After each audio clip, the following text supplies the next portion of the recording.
Alrighty, everybody, we are ready to rock and roll into our first best of, well, this is actually not best ofs. We have 3-map series. So this is going to be a 3-map series, so we are guaranteed at least 3 maps. We're guaranteed 9 maps today. And we do have a little bit of housekeeping as this is Meta Madness. We have, so heroes can only be picked and played once. The 11 heroes that are listed, there's actually a command I made, exclamation MM, but Anduin, Blaze, Dehaka, Genji, Hanzo, Hogger, Johanna, Junkrat, Medivh, Sergeant Hammer, and Valla are all pre-banned from today. Well, yesterday and today. I think it changes per group stage, so I'll definitely check the Wikipedia before next weekend. But either way, or no, I think more are getting added in as the group stages go. I think that's exactly what it is, because I believe in total it'd be 25 heroes pre-banned as we get into the playoffs, if memory serves correct. It doesn't say, but I swear I read that there's going to be 25 total banned away. What's up, Stark? Good morning. How you doing? that face, oh no. Oh, your points came back. Good. Cheers. Happy Sunday morning or afternoon or time. We did have some map bans. RossPierrDoll on the left-hand side will ban away Blackheart's Bay and Sky Temple. Towers of Doom and Tomb of the Spider Queen are banned away by Team Cat Red, and so map choice will be coming out from Team Cat Red as they lost the coin flip. They chose Dragonshire, and that'll be first pick over to the side of RossPierrDoll, as we are going to get a few bans coming through. Now, the bans do not carry over. It is the heroes picked and played are the 10 heroes that will be unavailable. So, by the time we get into the start of draft number 3, there's going to be 31 heroes unavailable of the 90 in Heroes of the Storm. We're going to start things out with a Chromie, first pick on the left-hand side of RossPierrDoll. And I forgot to start a prediction. It's the one thing I was forgetting to do. I was like, I know I'm missing something.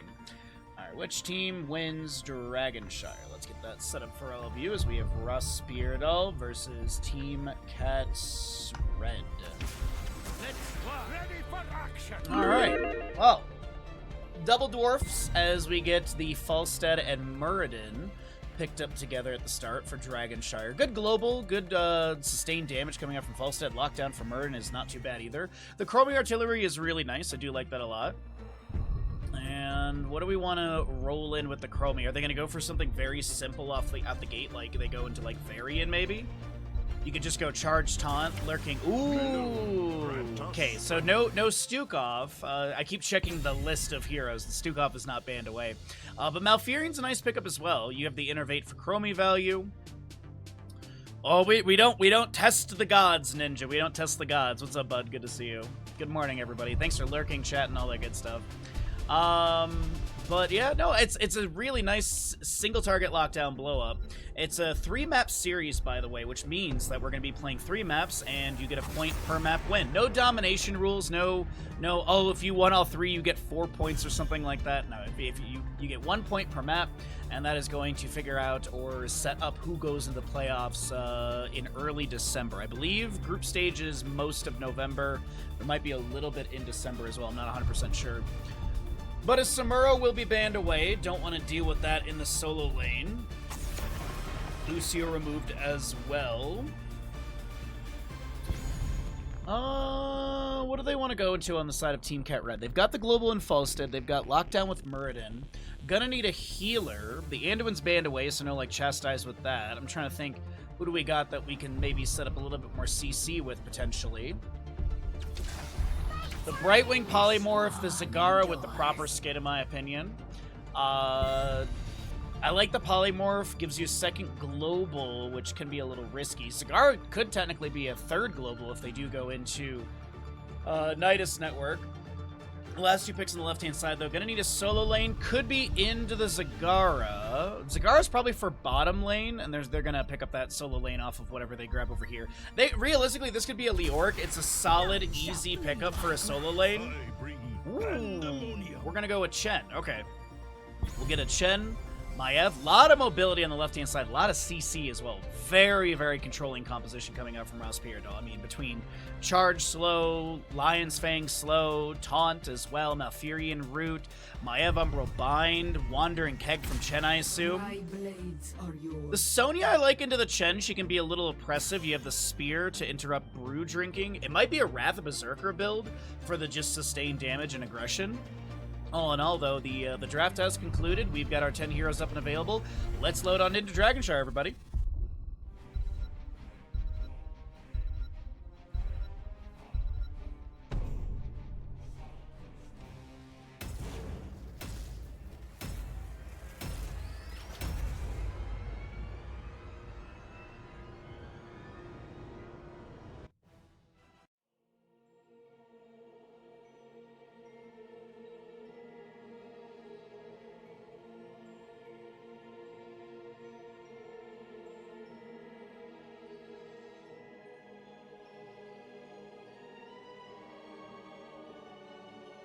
Big RossPierrDoll believer in chat.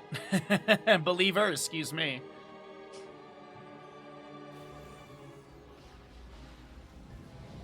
Alright, we've loaded on into map number 1 of today's series. The right-hand side of the map is going to be Team Cat Red with Drylink on Sonya. You've got Hard Muradin. Onigiri is that Falstad. Johanna playing Zagara. And Necro will be on your Brightwing. Left-hand side of the map, we're going to be seeing RossPierrDoll, Itrax, Shen, Aryan will be on that Maiev, Mac playing Varian, Lavkal is the Chromie, and Bronick on Malfurion. As we get into mid lane, we've got a deep-breathing Chromie, Lion's Maw Varian, Emerald Dreams Malfurion, Pursuit of Vengeance Maiev, Frequent Flyer Falstad, a Dwarf Block Muradin, Hyper Shift Brightwing, Bile Drop Zagara, and your toughest nails for Sonya. Chen still holding level 1. I'm assuming it's freshest ingredients. We'll have to see here in a second. It is indeed. Murdered with a small Storm Bolt thrown out right there. Rotation down into bottom lane as Zagara has already set up a little bit of creep. Nothing really crazy at level 1s, though. Nothing, like, game-changing or surprising, so we're just going to be seeing some quick camp rotations. We have the bottom lane wave to be grabbed as well from the members of RossPierrDoll. It does look like we'll have Zagara just continue to set up down there. Falstad floating around. He's going to start out this camp on the right side with the help of Sonya. And Muradin, who took a little bit of poke damage, going to let that trait kick in, heal up a little bit, and then probably catch mid lane soak. Worthy to wield the Dragon Knight's power? Prove it. Take control of the shrines. What's up, Cam? What are you doing casting? It's a tournament. Wait. Saturday and Sunday for Heroes tournaments are not surprising either. Flying kick in from Chen. And we'll get Blue's camp on the left-hand side and right side grabbed as well. We got time troubles for your Chromie as well, which is the minus 15 armor to enemies, plus 30 armor to allies, 3-second duration on that. And in bottom lane, there's a potential dive on said Chromie. I don't think she's going to make it through that fort gate to safety. And that'll be first blood picked up by Team Cat Red. A Varian little kiss to the Muradin. No level 4 just yet, so no taunt activation. But I don't think between Varian and Malfurion it'll be enough to take down the Muradin. He'll Dwarf Toss back onto the point. Did anchor a little bit for the allies. Oh, what?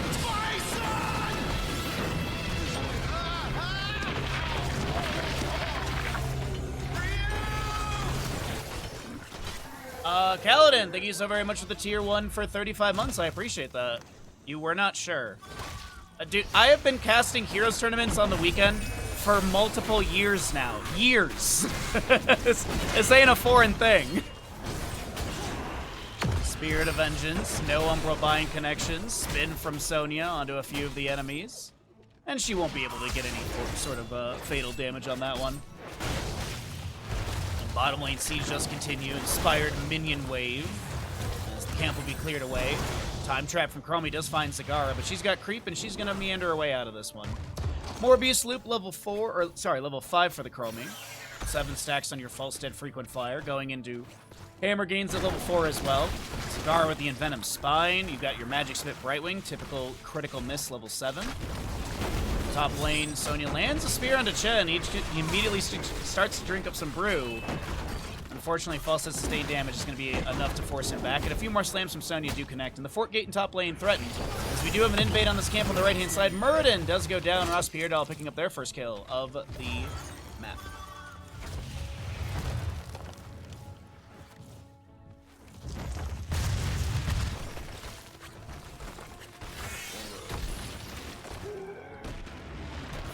Falset Hearth's out.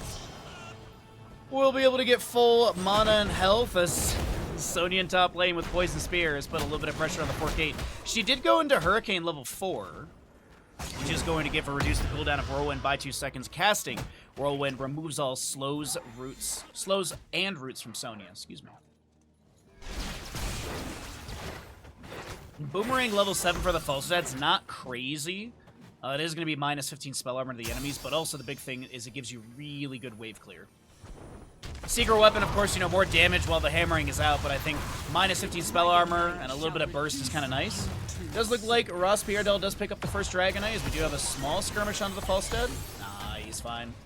I do hear a temporal loop onto somebody, as Muradin's going to be pulled back. The Baneling Barrage from Zagara takes down Chromie.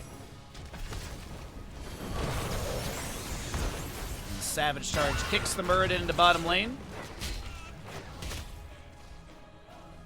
Falstad will just continue to work on the Dragonite, which has already taken down Fort Gate. Savage Charge onto Falstad in the bottom lane. Muradin was getting chunked a little bit, but he will not be felled. And Chen in top lane will be able to Hearth out for full HP. Another Savage Charge onto the Falstad, who will have to Hearth out.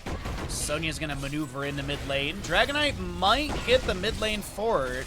Another Savage Charge will push Sonya to the side. The Inspired Minion Wave helping out. And getting an entire fort from the first objective is not a very common occurrence at 5-ish minutes in-game time. Well done from RossPierrDoll. Taking down the first major structure. They are behind in kills as a Muradin Stormbolt lands into Mac. But Malfurion is here with a Moonfire to heal. We got our 10 talent tiers coming up soon. We'll go ahead and cycle through the other numbers. The biggest thing to mention, I think, is going to be that Chen on his freshest ingredients was 12 at the last time I looked at. So he'll probably have 13th Regeneration Globe off the top lane wave. And heroic-wise, Leaf, Devouring Maw, Link Heal, Avatar, and Gus. The Temporal Loop we already saw from the Chromie. It is a taunt variant from earlier activating. Not sure if he's Warbringer or if he's going to be going into Shield Wall. Let's take a quick look here. It is going to be Warbringer variant. Wandering Keg for Chen, Tranquility Malfurion, and your Containment Disc on my end. We'll just be able to clear things out in bottom lane. There was a Siege Giant camp that was grabbed, but it's not going to find much Siege value as it's only 50% in lane.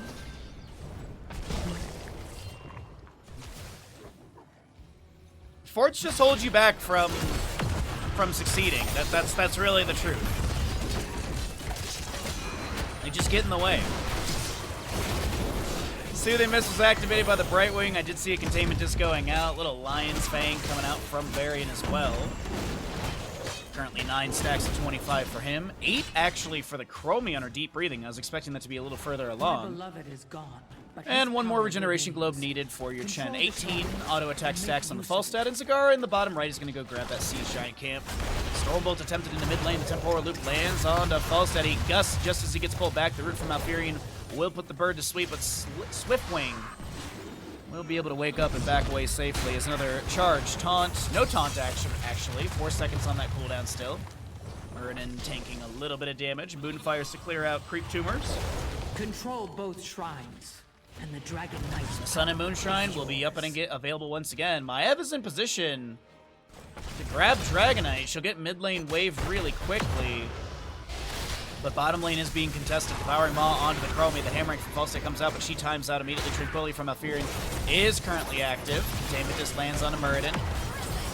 No one in mid lane, obviously, to be able to get the Dragonite channel. Sonya Chen still crawling in top lane as Arion's so low. The cleanse from Malfurion's good. Phase shift onto Muradin. Varian charges back in once again. And that'll be Sonya holding the Sunshine. Time stop onto Falstad. Minus 15 armor. Varian charges in. Onigiri gets pulled back in by the Umbral Bind and taken down. Necro Brightwing gets a Blink Heal south and is able to back off just fine as well. Varian wants the Muradin. He won't be able to do much more than a taunt after the Dwarf Toss activated.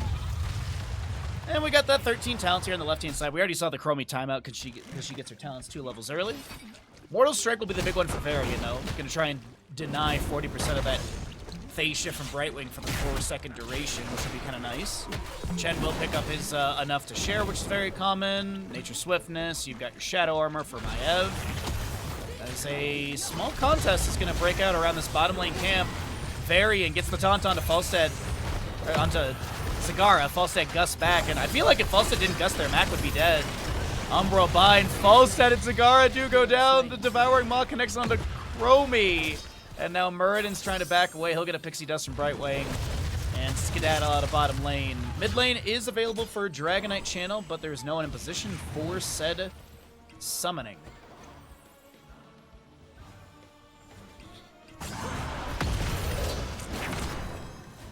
Muradin gets another Dwarf Toss to safety. Sidesteps a few more shots from Chromie, activates the Avatar. Chromie did finish her Deep Breathing level 1. Dragonite picked up by Varian on the left-hand side by RossPierrDoll. They'll move this Dragonite into, I assume, bottom lane, as there's already some decent siege with camp and minion wave. Time stop onto Medivh. 30 armor for her. I think they were trying to fish for the Muradin.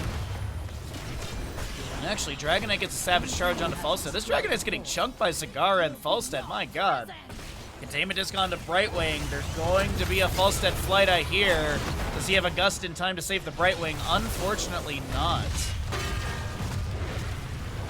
Molten Flame coming out. Flying Kick from Chen. Wandering Keg is available if they need that displacement, as the Dragonite continues to apply Molten Flames into the Fort Gate. A Savage Charge kicks Sonya to the side. Bearing with a few Lion's Fangs thrown in. Spirit of Vengeance, but no teleport into the Keep Gate. Well,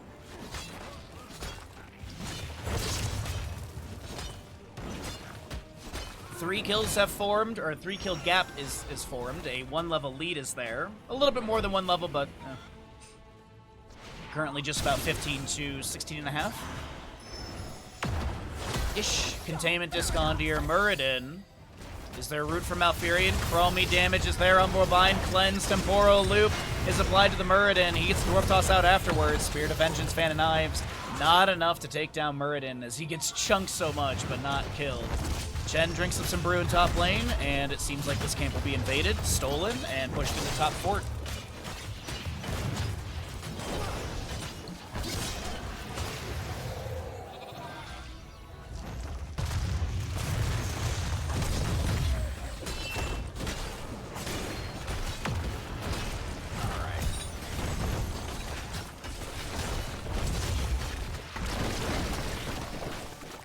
So with 16 just about here on the right side, the question is, with the even talents here, will we see Team Cat Red try and take a team fight?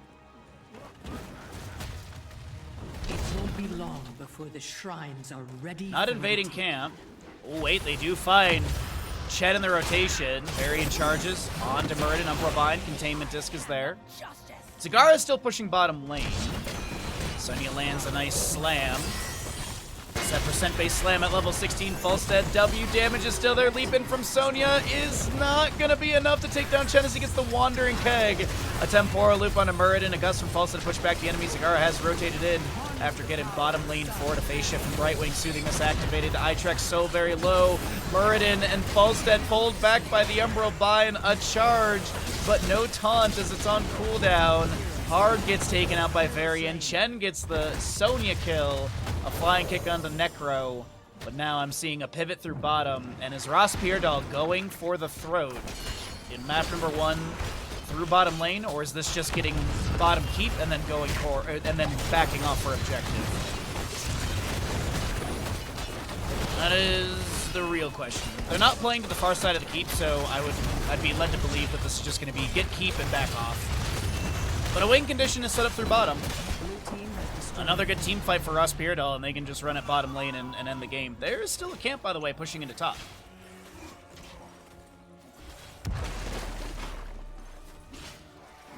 Massive minion wave. Little distracted. Falstad should be able to clear most of this out. Or actually not.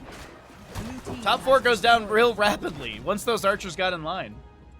Medivh is in position for the Sun Shrine, but no one can get mid as there will be a Muradin floating around, Sonya showing in lane. Falstad Brightwing scouted on the right side. Varian trying to go for the pressure onto Falstad. Medivh is here as well. Containment disc onto Zagara. Three slams land onto Medivh in the disengaged temporal loop with the stuck in a loop level 20. Muradin saved by the gust and the face shift from Brightwing, flying kick in from the Chen. And Muradin lands a nice storm bolt into Chen. The Bronzebeard rage coming through. Sonya leaps to the back line. Chromie gets a cleanse from Malfurion. One auto needed to take down Chen. As he drinks up some brew, it's Brightwing to go down. Varian charges onto Muradin, who was trying to pressure into the Chen, but it's another charge. No taunt for 5. Stormbolt goes back. Mac going for the channel. Looks like it looked like a Storm League game over here. It was like, no, I want to be in the one in the Dragonite. No Brightwing for 25. Siege Giants, Catapults, and Minion Wave moving in through bottom. Containment just fishes for a hit onto Zagara, but does not have the lockdown. A few more Banelings thrown back into the enemies. A few Fan of Knives, a Molten Flame. And this might just be RossPierrDoll with victory at map number 1. Devour the Maul finds 3. Muradin Dwarf tossing in deep. The Temporal Loop is activated onto him with the second loop level 20. Falstad looking to maybe gust away the enemies and will be able to do so. Dragonite below 50%, moving into the core. The shielding has not been dropped whatsoever. Wandering kick from Chen into the Falstad and Malfurion. Moonfires the bird down. A Savage Charge kicks the Sonya away. And this is going to be core shielding dropped. HP is starting to rapidly fall. It stalls for a moment. And Varian taunts into Muradin. Medivh takes down Zagara. Chen into Sonya. Lone Brightwing, as the GG is going to be called in map number 1, will head over to the side of RossPierrDoll.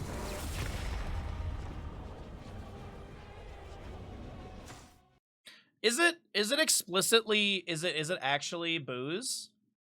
I honestly don't know. I wasn't sure if that was like something that we all just say. Like, it could just be tea, right?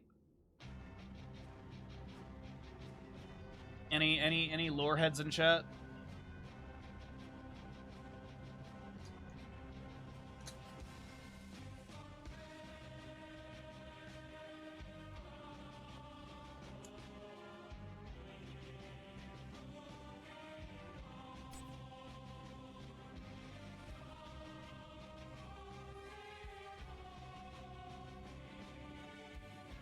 All right. Well, let's get set up for map number 2, everybody. Alrighty, everybody, we have made it into our second map in our first 3-map series of the day, and we have got on the left-hand side RossPierrDoll, and on the right side will be Team Cat Red. So as a reminder, this is the Meta Madness style of draft, so the heroes that are picked and played in the previous map, Varian, Chromie, Muradin, Falstad, Brightwing, etc., they will not be available for this map number 2. There is a set base ban of characters. If you'd like to know that list, it's !MM in chat. For the YouTube video, I will do my best to remember to put it in the description below. If I forgot, someone in future YouTube, please let me know in the comments so that way I can go in and put it in. But yeah, I will do my best to put in the specific heroes that are banned away for the group stage number 1.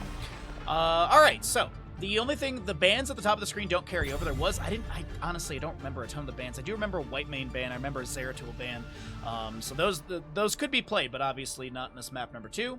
Since White Mane and Sylvanas are banned away for now, Zeratul could be banned away once again. I'm not sure what they want to do. Not sure what Team Cat Red wants to try and employ on Infernal Strides, because I believe they went for first pick priority as the losing side, so it will be the map choice coming out from RossPierrDoll. Kerrigan ban. Kerrigan, I really do like Kerrigan for this map. Leoric is phenomenal as well for the shrines. Gazlow's not bad either, like no memes or anything. Like, Gazlow's really good on this map. Azmodan really is a great pusher, since we are limiting the hero pool a little bit more. Arthas, I actually think, is massive for Infernal Shrines. I think he's an underrated hero, period. But I also think he works really well. The Syndragosa to summon, to siege in a little heavier, to dive under towers. Now, tower dive is even easier now since you don't have the hero targeting. but also like his baseline E, his Frozen Waste, that in the objective pit is really nice, especially into potentially auto attack heavy compositions. But we'll see what ends up happening. I mean, it depends. If the enemy team is just all artillery like Mephisto and has just a lot of range poke, then maybe you don't want that Arthas. Or maybe you do, so you can Howling Blast and chase in. But speaking of Mephisto, this is a phenomenal map for him. I'd love to, if we do see the Mephisto, I'd love to see the Alexstrasza. They synergize really well together with that level 4. It is going to be Gul'dan with Lucio. I'm a huge fan of Gul'dan. I've really fell in love with his Fell Flame build, especially through the ARAM. So definitely when we get into the week of Heroes of Storm, which is coming up this week, well, at least in the United States, the week starts on Sunday. So, so starting Tuesday this week, we are going to be getting into our ranked and stuff. Tuesday and Wednesday this week will be ranked. We're hitting ranked hard out the gate, so that way Thursday I can do casting and chill. And then I think, and then Friday we're gonna do some viewer games. I don't know if we're gonna do ranked first and then viewer games, or viewer games then ranked. Probably ranked then viewer games, because that way I can be like, all right, I'm done with this crap. But either way, Leoric, Diablo, Mephisto, we got a whole Diablo team on the side of Team Cat Red. The Alexstrasza, which I was hoping to see, is gonna be banned away in the mid-ban phase. And what do they want to get rid of on the left-hand side? I don't know if Garrosh is banned away. I don't think he's baseline banned. Okay. Because I was going to say, with the Diablo and Mephisto and Leoric, Garrosh is a really nice counter into that. But the thing right now is Diablo and Leoric, they want to be in your face. I still think that Arthas could be a phenomenal pickup here. Shatter as well at level 13 for the armor debuff would be really nice. You can even go into the silence at level 13, I believe there is. Gonna see a Nubarak instead for a little more control. The nice thing with a Nubarak as well is that if Mephisto shades in and you cocoon him, that is where he ends up. He doesn't return to his location. So the Nubarak is extra levels of smart here. Now, with that in play, a Nubarak Tracer. Cassie is not a bad idea if you want to blind into the Tracer. I don't hate the idea of a Tychus. Tychus, I think, does really, really well on this map. I like the idea of either of those. They're going to go for Greymane and Ana for the heal. Nano boosted Mephisto.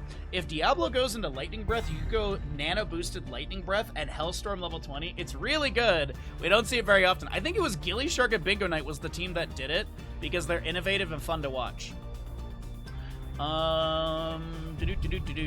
Last pick on the bottom left.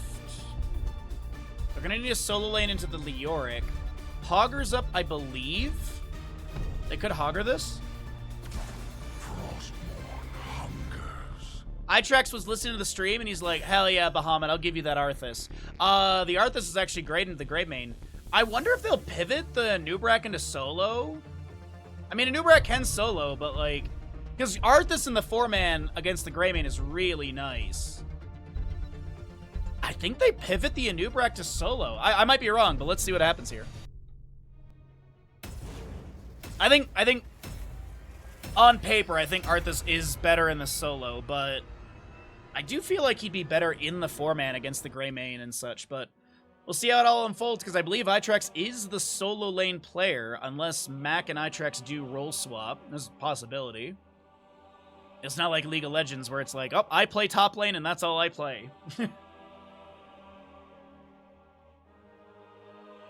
All right, Twitch Gamble still going. On the left-hand side, let's introduce our players and get going into map number 2 of this 3-map series. It is going to be Itrax on the Arthas. You got an Arion Tracer, Lovecall Gul'dan, Bronick Lucio, and Mac on the Anubarak. Little Easter egg no one was messing with. Right side of the map, down in this 3-map series, is going to be Team Cat Red. We got Drylink on your Leoric with a nice little Pato. Oh, a double Pato! Nice! Onigiri will have your Greymane, Necron, a Ana, Johanna, playing Mephisto, and Hard will be the Diablo. We'll talk about level 1s in just a moment, as it is a Smooth Moves Lucio. Let's go ahead and see how our first little engagement works out here. Fire Stomp activation, Tracer steps up, Mephisto shades in, Lightning Nova value does connect onto a few enemies. Rhyme Arthas level 1, interesting. A Echoed Corruption Gul'dan, Tracer with the Tracer rounds. A Smooth Moves Lucio and Legion of Beetles for the Anubrex. He burrow charges in, lands the Impale into a few enemies. But CC connects, and that's really about it. Mephisto picking up Unyielding Power. You've got Viciousness Greymane, Contact Healing for the Ana, Soul Shield Diablo, and Leoric with Consume Vitality on that Skeletal Swing. Contact Healing, by the way, hitting heroes with Biotic Grenade increases its damage and healing by 30% per hero hit.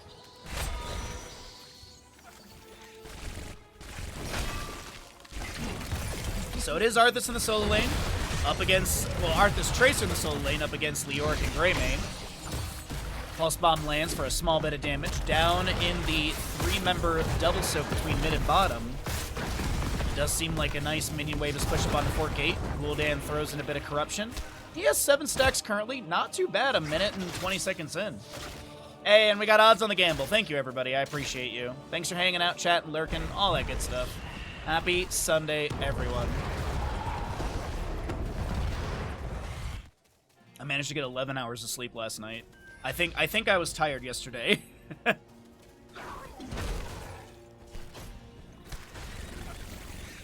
might have been just a little tired. Arcane Punisher for the top lane. Arthas lands a Howling Blast in top lane.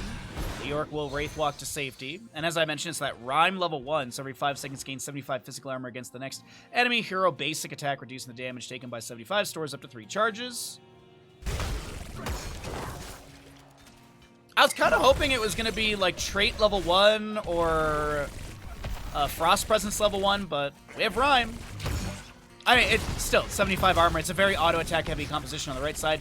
Greymane does have some pretty fast auto-attacks. What's his attack speed? Oh, it's just 1 per second, actually. Compared to like Tracer, by the way, which is a 8 attacks per second. Tychus, I believe, is 4.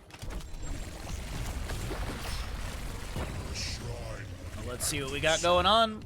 No Neil Peasants level 4 for the Leoric. He's going to go into Ghastly Reach, which we often do see with Consume Vitality, but Neil Peasants level 4 is a very common pickup for this map, since you do have extra damage to the Skeletal Defenders, which are considered monsters, as well as the Punisher. But it seems like Leoric wants more sustainability and more range. Now, with the Ghastly Reach, I'm going to assume it will be Ominous Wraith Royal Focus, because you get the cooldown reset on your Wraithwalk off of the Skeletal Swing from the Royal Focus level 16. The Ominous Wraith is typically, you know, level 13. You Wraithwalk through the enemies, reduce their damage, have more duration, such. And then you get like one big Skeletal Swing, and then you do it all over again. That's typically the play, and that's why we also see this Ghastly Reach level 4. Also the good synergy with level 1, since Skeletal Swing cooldown is reduced by 2 seconds, and enemy heroes heal Leoric for 4% of his maximum health. So a little bit more, bigger swing, more activation potential. As I was watching Leoric Wraithwalk out, and he was able to get out alive. But this first Punisher is looking pretty promising over to RossPierrDoll. Mephisto jumps in. Johanna can't find much value. We'll get a few more Skull Missiles thrown in. Got a Barbs level 4 for your Anduin, and this is a very, very big first objective over to the side of RossPierrDoll. Team Cat Red. Greymane was pushing bottom, gets some little value down there, but how much can be achieved through this top lane is 7 talent tier. Ticks in for both teams. No kills. Oh, that Punisher jump. Diablo didn't get behind the gate fast enough. Gul'dan picks up another stack or 2 on his corruption at 9 of the 40. It's going to be interesting when that becomes a pinnacle talent, whenever we get that patch. Punisher triple jump. Lucio push off. Soundwave looking for the quest at level 4 with that Soundwave. Mephisto goes down first blood to the left-hand side of RossPierrDoll. As a bed of barbs hits a few enemies. Arthas just running down the Ana. Shadow Charge from Diablo smashes eye tracks into the wall. The Howling Blast lands as well. And Diablo will be taken down, drained, and fell flamed. Punisher gets taken down by the structure, but with a Anubrex Beetles, that's going to be a top lane fort. Easily take. Oh, Impale, Fell Flame. Nah, they don't step up any further. Okay. Tracer in the Greymane in bottom lane. Looks like they were trading. Sorry. Greymane is going to be weakened a little bit more. Forced to tap well. What's up, Crush? Good morning.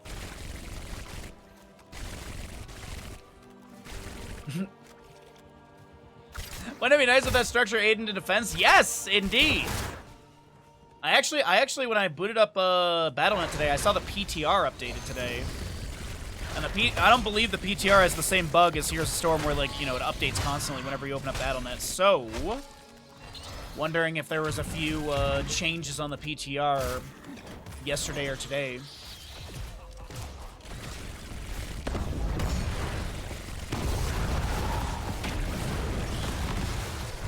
Drain out from Gul'dan, some more Fell Flames thrown in. It is going to be Syndragosa, level 10. You've got your Sticky Bomb, Tracer, Horrify, High Five, and Cocoon as Diablo lanes Shadow Charge into the wall. Pulse Bomb lands onto him, Cocoon onto the Mephisto. We talked about that in the draft. Impale, Horrify. The Lord of Hatred is going to be hanging out in the Nexus for the next 21 seconds as Diablo is able to back away, gets a body grenade from the Ana. I didn't look at when the last Punisher went down, but we gotta be 30, 45 seconds away from the Punisher.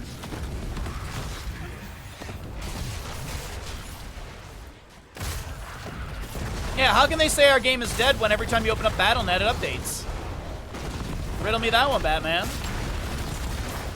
Sleep Dart lands onto the Gul'dan, but he continues to just drain the health of this Diablo. Looks like Arthas and friends were able to take down Leoric in the mid lane. Looks like Trace was able to help out with that. Might have been a Pulse Bomb. She's already at 50%, but Lightning Breath activation from Diablo, and Gul'dan falls. It is a Lightning Breath, Endurance of Hate, Go for the Throat, Entomb, and Nano Boost.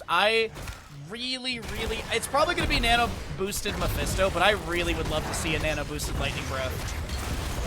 Howling Blast lands, the Pulse Bomb is there as well. Nano Boost onto somebody. I think, was it Mephisto? I can't tell with his model. It is, yeah. Syndragosa locks down the structure.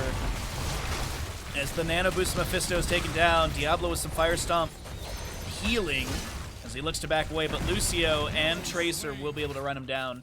And here's the big thing we didn't talk about in the draft. The members of RossPierrDoll have 2 Overwatch players, and Team Cat Red only has 1. So it's an obvious victory for the side of RossPierrDoll since they have 2 Overwatch characters. That's Heroes Analysis in a nutshell. So bottom fort goes down as our Shrine Frozen Punisher in the bottom lane activates, an 8-kill difference. And Team Cat Red with a rough map number 2.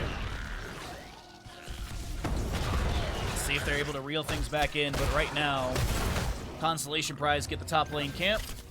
Mid lane to be soaked up a little bit, and it's probably try and get level 13 and defend with the level 13. I don't think there's any plan to invade this camp. What's up, Johnny? How you doing, bud? Happy Sunday to you. Happy Sunday, everybody. Hopefully you're enjoying yourself and having a good old day. Frozen Punisher for the bottom lane. 20 of 40 stacks for your Gul'dan. 39 of 40 on the Mephisto. I don't think this is game ending. This could be a keep depending on how things unfold in Siege. 13 talents here, almost here. Arthas and Leoric dealing with each other in top lane. Mephisto does fish out that last Skull Missile.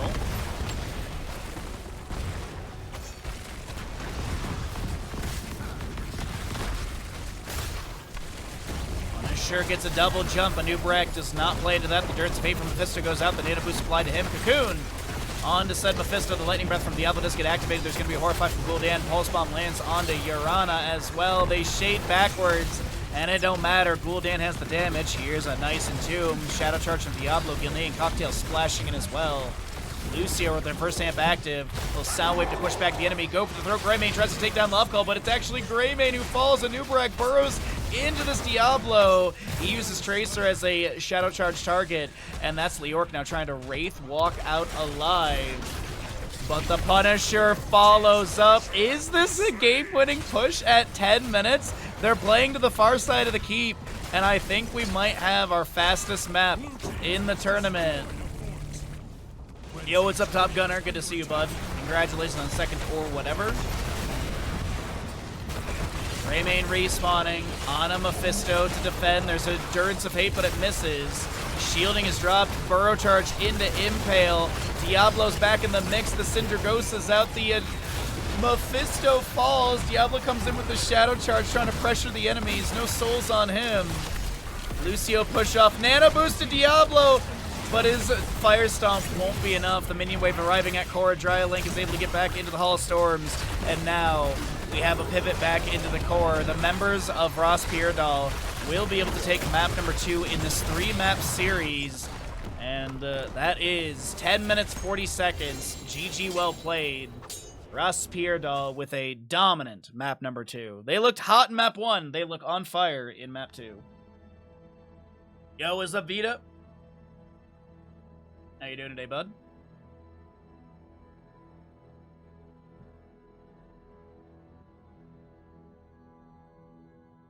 That's a way to put it, Stark. That's a way to put it there, bud. Yep.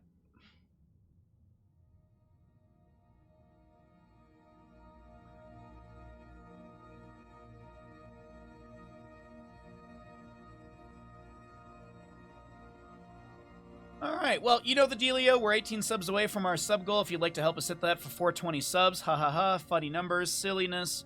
The idea is to do another miniature painting stream because I thought that'd be fun to do. It was really chill the last one we did. My buddy's gonna mail me some miniature models, and we'll go from there. Depending on how many he sends me, welcome back, everybody, into our 3-map series here in the Meta Madness number 9. We're in our first of 3 maps or 3 matches today. On the left-hand side, it's RossPierrDoll. On the right side, it is going to be Team Cat Red. And it's not best of 3s. These are 3-map series. There are 11 heroes banned away in the tournament currently. If you'd like to know who those are, you can use !MM. Plus the 20 heroes we just saw in the first 2 maps. So there's 31 heroes unavailable. Then we're going to get through the ban phase, and at the start of the draft, there will be 35 heroes unavailable. Of the 90 in Heroes of Storm. It's gonna be a very interesting map number 3.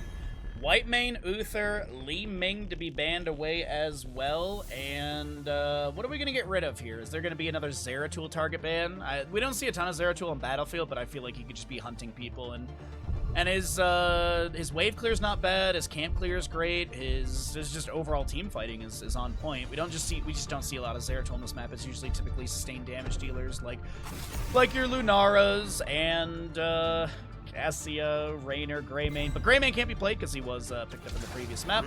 Zeratul will get a target ban, and it is going to be your Tyrael first pick.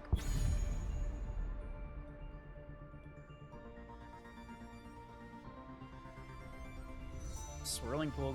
Interesting, Ninja.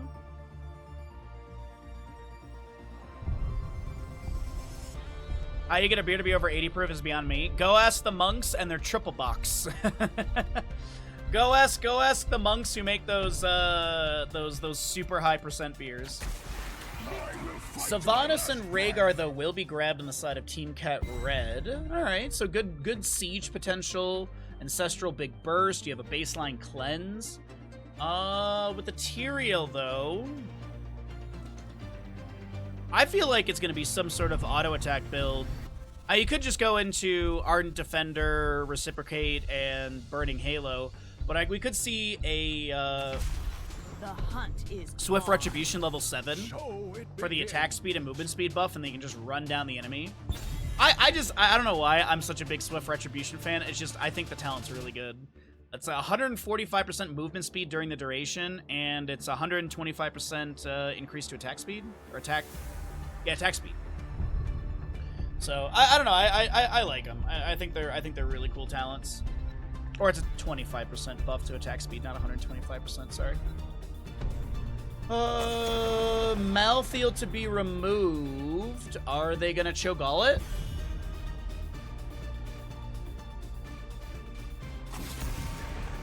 Deathwing. I mean, Deathwing does show up on Battlefield quite a bit, and that's maybe the reason why the Malthael is being banned. I still think they should Cho'Gall it. I think they should just go for broke, Cho'Gall it, make me a happy camper. Start out our day the right way. That's at least what I'm hoping for.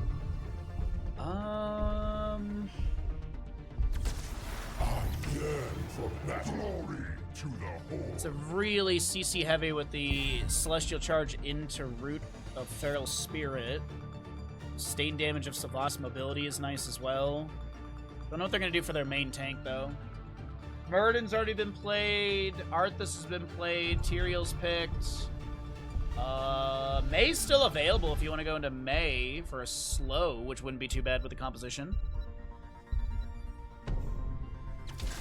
Anytime you're ready. Jimmy, right click, and Garrosh. Solo lane Tyrael for sure. Double auto. The May slots into this really, really nice. A double auto attack composition. You have the snow blind into the enemies because I believe Johanna is baseline banned in the tournament with the 11 heroes banned away. So I think May would be a really nice setup here personally. You can also go into Slush Ball later on and lock down structures too.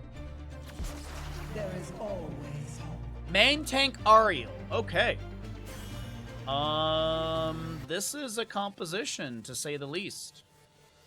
You know, I'm just saying, you could have swapped the Imperius and the Thrall for a Cho'Gall, have Rhaegar solo lane, and then Ariel, Sylvanas, Cho'Gall together. Just saying, you could have done that.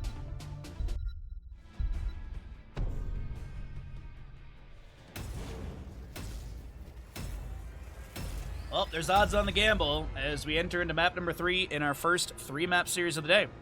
We've got 3-map series, which means if we can all do addition, we have 9 maps in total. It wouldn't be multiplication. That would make no sense, chat. Let's get into it. Right side, we have got Team Cat Red in the red. It'll be Dry Link on that Thrall, Hard Imperius, Johanna, Sylvanas, Necro on the Ariel, and Onigiri playing Rhaegar. Left side of the map is going to be RossPierrDoll looking for the triple win, or the 3-0 is a better way to say it. Sentinel Wisp Lunara, you've got a Field Study Deckard. Oh, I'm reading the talent. Oh my god. Bronick on the Deckard, Mac playing your Garrosh, Lovecall on the Lunara, Ariane will be playing that Raynor, and you got Itrex playing the Tyrael. My god, my brain. Anyways, though, it is Sentinel Wisp. You've got your Warbreaker, Field Study. It is Ace in the Hole. Not Ace in the Hole. That is going to be Better Marksman for Raynor. And it is level 1 Salvation for the Tyrael. Increase the shield amount of Tyrael gains from Righteousness by 35% and heal Tyrael for 156 health if his shield is destroyed. Does not increase the shield amount gained by allies. Feral Heart for your Rhaegar. Burn the Impure. You've got your Might of the Banshee Queen for the Sylvanas, as well as Rolling Thunder, Rolling Thunder Thrall, and Righteous Assault on the Ariel. What? Thrall goes down the top lane. Did not expect it, but he will be taken down. Raynor with already 4 stacks. Camp to be grabbed here on the left-hand side. Bottom lane, it looks like there was some Black Arrow activation for just a moment into the fort gate. Garrosh running at the enemy, lands a Groundbreaker into the Imperius.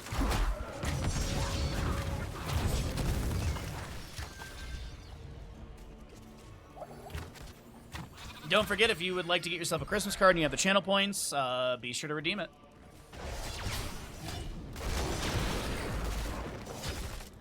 They have not arrived in the mail yet, but when they do, I'll start working on them. But I am getting the sheet updated and stuff, so might as well at least get the cards tracked and stuff so I can start mailing them out early December.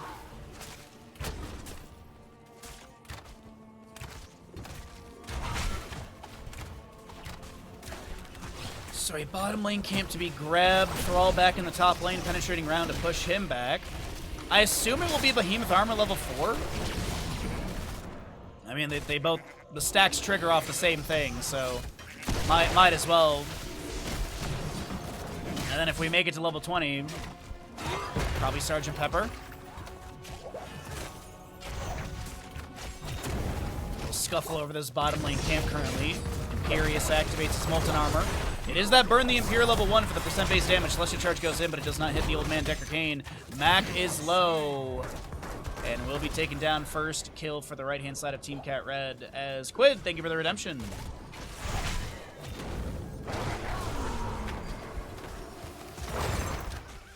Prepare yourselves. I will reach your position shortly.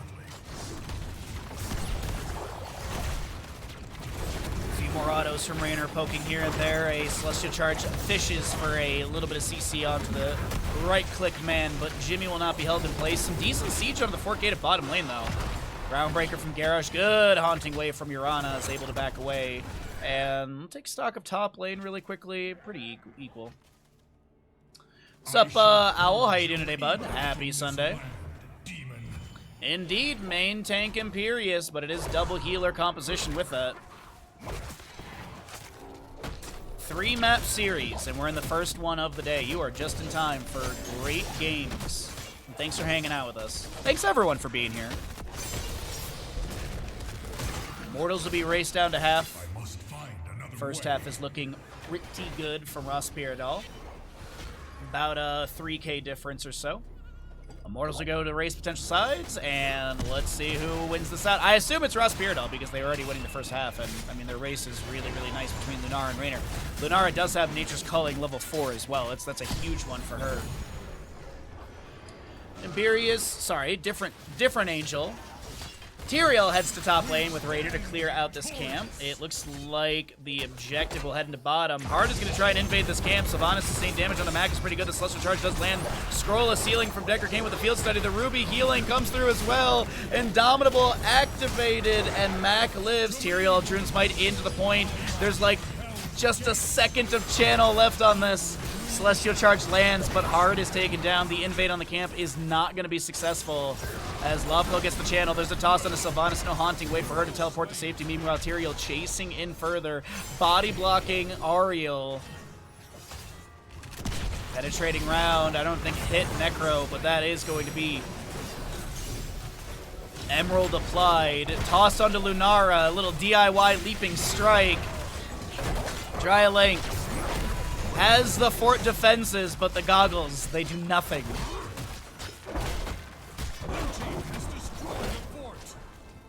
Tyrael is burning Halo. Well, bottom fort is completely taken down. Inspired minion wave is pushing up. Sylvanas uses her level 4 possession to steal a minion or two to slow down the siege. Black Arrow, I believe, was applied as well. And this will be disengaged coming out from RossPierrDoll with a 4-kill advantage. A maybe like close to a quarter level advantage as well.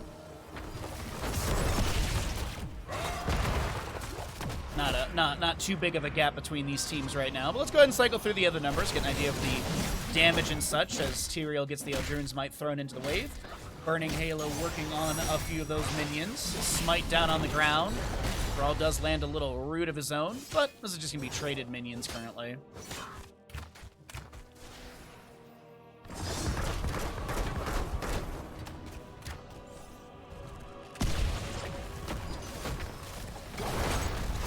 Lands again onto Tyrael. Thrall, Wind Fury active. Has that Storm Shield Lightning.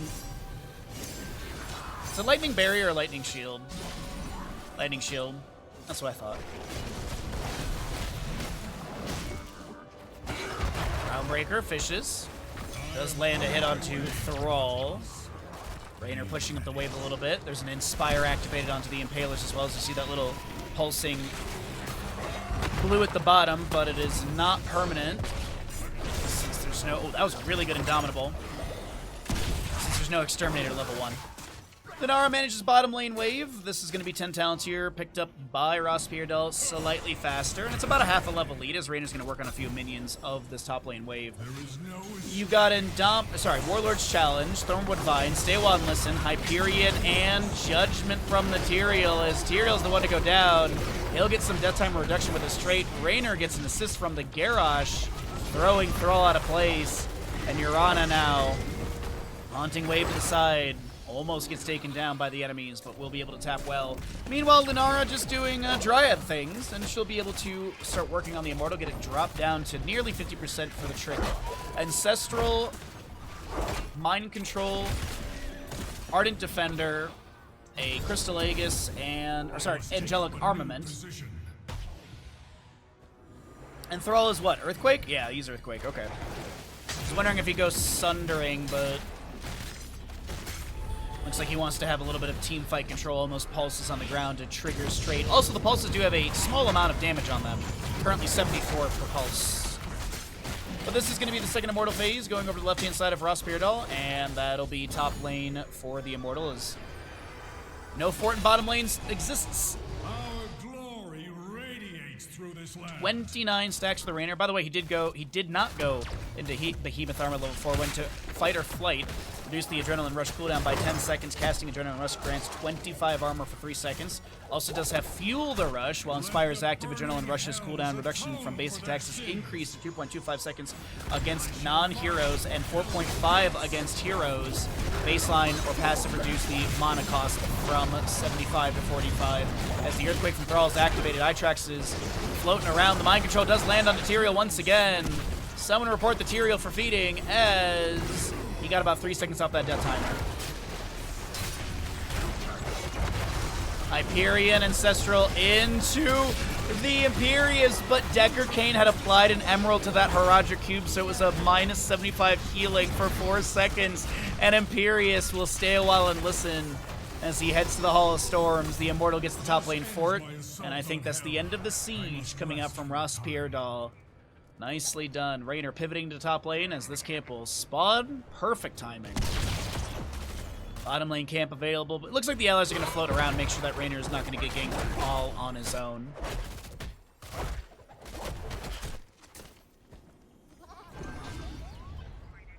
Okay.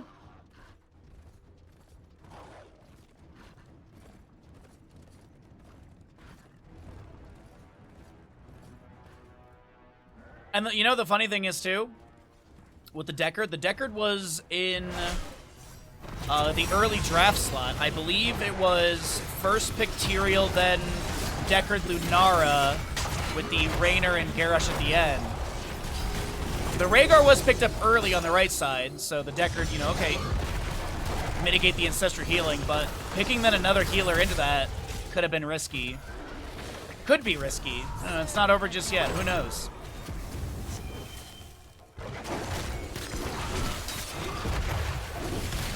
Thornwood Vine thrown in, a few auto attacks. That's a good Celestial Charge onto the Garrosh. He's getting chunked a bit. Field Study activation, by the way, for the Deckard. Each enemy hero hit by Scroll Ceiling grants 20 spell power for 16 seconds up to 40%.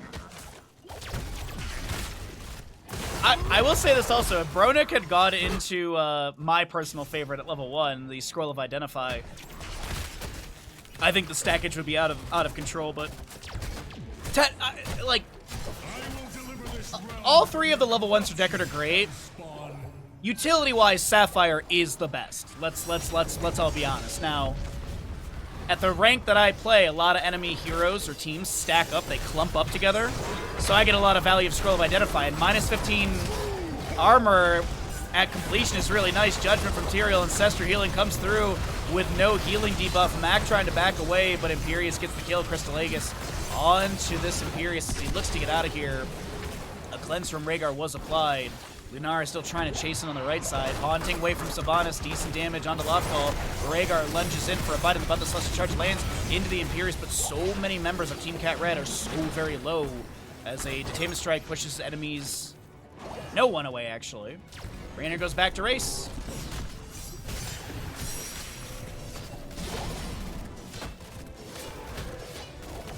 So originally, the original way is that the way that Field Study worked was you get the activation when you hit the heroes. So when you get the spell power, you have it for that 16 seconds. It was changed long time ago. Probably close to when HGC was still around,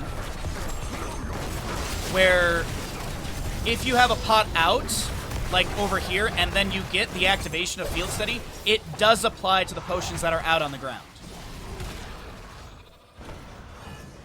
That is what I remember from Deckard changes, if that is what you're asking. So right now, if he gets Scroll Ceiling activation, the pots would be 20% or 40% increased.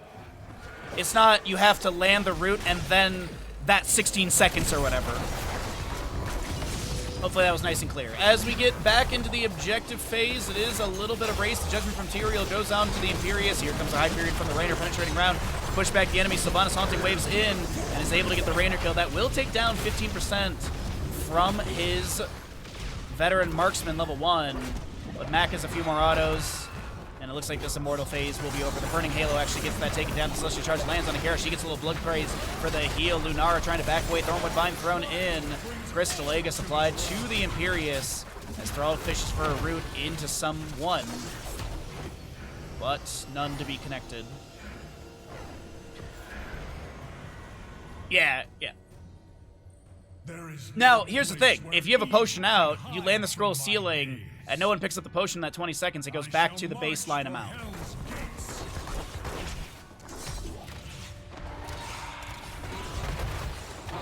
It's not like, oh, you landed it, that one potion is 20% or 40% stronger forever. No, it's just the duration.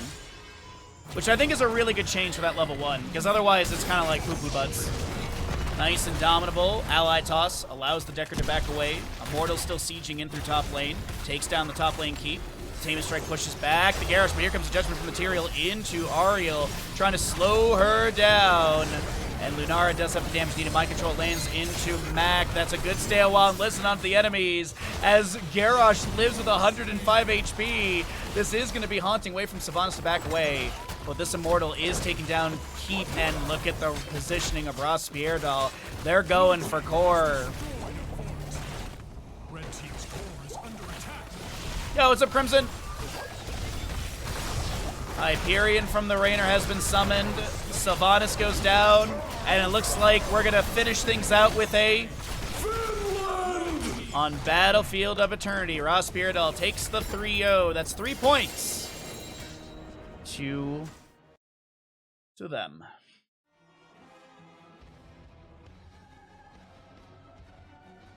Pick up a potion, we don't know where they've been. That's how it feels when I play Deckard Cain in any game mode. It's like, please pick up my potions, they heal you. Pick up the floor juice, drink it. What tea are we enjoying today? I am having Mango Tango. I have a big bag of Mango Tango from a store. There's a tea store in Michigan my dad goes to, and that's where they pick up tea for themselves. So I was like, hey, is there any like good mango like black teas? And so he got me a couple different ones, and this Mango Tango is delicious. I don't have the bag here, but I could take a photo and post it in Discord later on if someone's interested. Mango black tea, basically. But what's